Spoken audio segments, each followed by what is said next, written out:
हजरत मूसा अलैहिस्सलाम के जमाने थी जरा काबिल एक और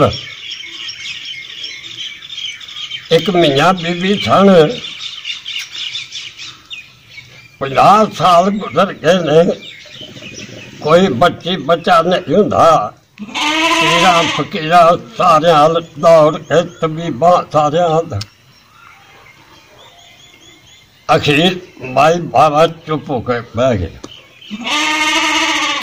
माई के दिल से ख्याल आया कि मैं हजरत मूसा अलैहिस्सलाम हम कलाम होंदे ने खुदा दी जात पाक नाल ते उन्हां नाल गल ते करो। हजरत मूसा अलैहिस्सलाम मिले ना माई नूं, उन्हें आख्या मेरी गल सुन जाओ। हाँ जी माई की गल है? आख्या जनाब इन्नी गल मेरी करनी है सिर्फ कि मेरे मुकद्दर च कोई औलाद भी है कि नहीं, ये पूछना जी। हजरत मूसा अलैहिस्सलाम जिसे लगे कातूर पहाड़ ते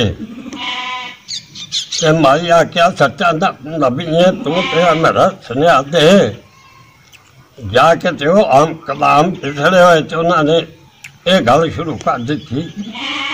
आख्या जी माई है तो ओदा एक सुनिया है, जे सुनिया दिता ये मुकद्दर च औलाद है कि नहीं, ते आवाज आई ओदे मुकद्दर च कोई नहीं। हजरत मूसा अलैहिस्सलाम पढ़ते जिस वक्त आए ने तो माई नूं आख्या माई तेरे मुकद्दर च कोई नहीं।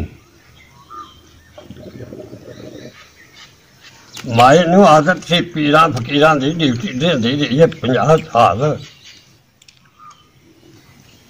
और एक दरवेश आया वो आवाज प्या देंदा जेड़ा रोजा खलाए वो मंगी मुराद पाए।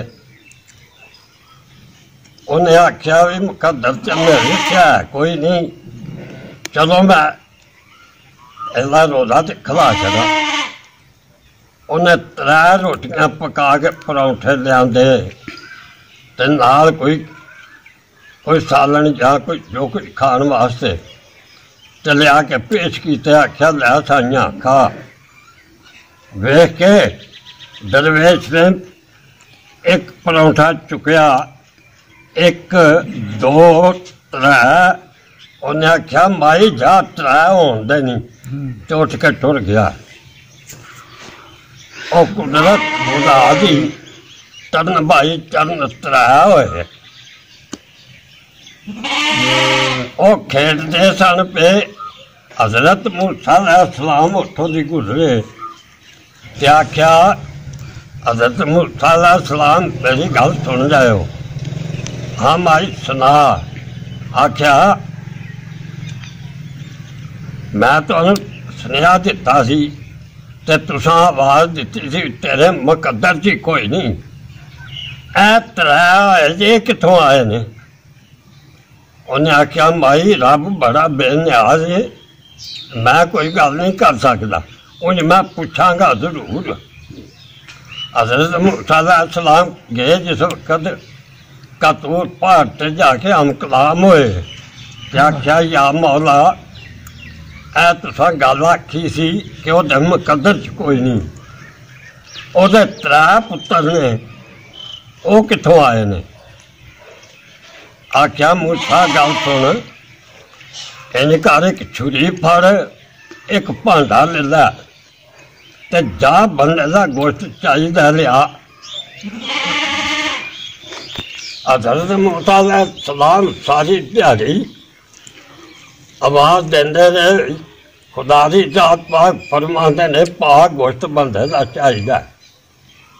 कोई बंदा नहीं बोलदा अगों ते आंदे ने रब ने की करना गोश्त। ओ दरवेश सुनिया आवाज, उन्हें आख्या हजरत मूसा उरा आ जा। आया।